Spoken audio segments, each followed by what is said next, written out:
c'est un plaisir de vous avoir pour cette interview.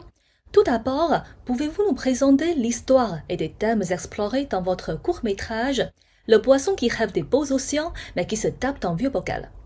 Alors, c'est l'histoire d'un homme qui cherche l'amour sur Internet, mais il n'a pas envie. Du coup, il se met à zoomer au hasard sur Google Earth pour trouver l'adresse de celle qui sera la femme de sa vie, mais il tombe tout le temps dans l'eau. Donc, il décide d'aller acheter un poisson et c'est la première scène. Et du coup, ça explore le thème de l'amour aujourd'hui, l'amour en ligne, la recherche de l'amour. Je voulais montrer quelqu'un qui, en 2023, a envie de réel et de faire attention à ce qui se passe autour de lui et que tout n'est pas que en ligne. Et voilà, de faire attention à la vraie vie aussi, quoi.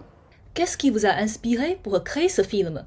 Alors, en fait, il y a 10 ans, ma mère est décédée et juste après, je voulais faire un grand voyage. Donc, je me suis dit que, pareil, le destin allait m'amener quelque part et j'allais zoomer au hasard sur Google Earth et aller à l'endroit où je tombais. Sauf que j'étais tombé dans une maison perdue aux États-Unis, donc je me suis dit, bon, je vais réessayer. Et puis en fait, les autres fois, je tombais soit dans l'eau, soit dans un désert. Et au bout de la 5e fois, je me suis dit que j'avais loupé le coche, que j'aurais dû noter l'adresse de la première maison.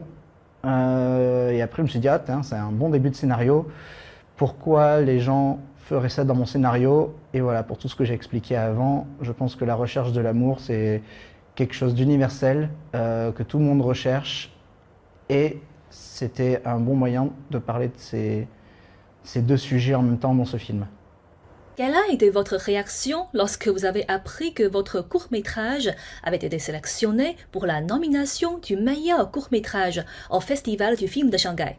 Eh bien, j'étais très très très heureux et presque, c'est bête à dire, mais je l'avais senti au moment où je me suis inscrit.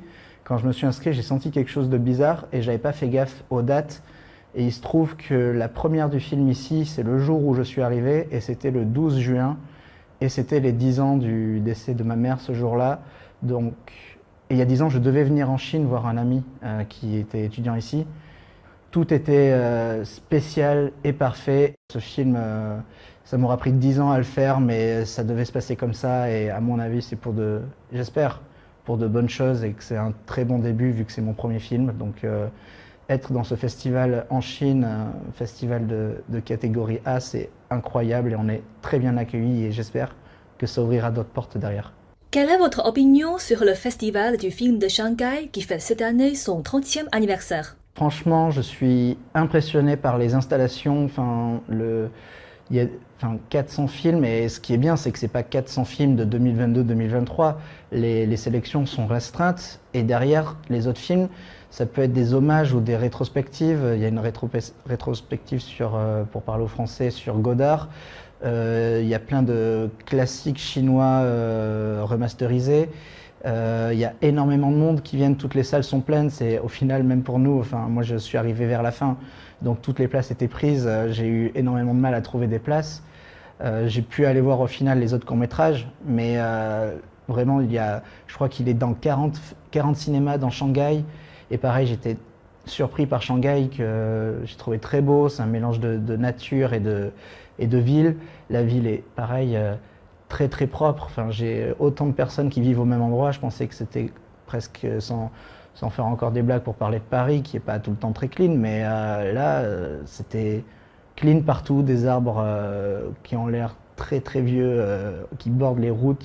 Ils n'ont pas coupé les arbres comme on a pu le faire en France pour installer des trottoirs. Enfin, vraiment, très agréablement surpris par la ville et par l'accueil. Tout le monde était content de nous recevoir. C'était super.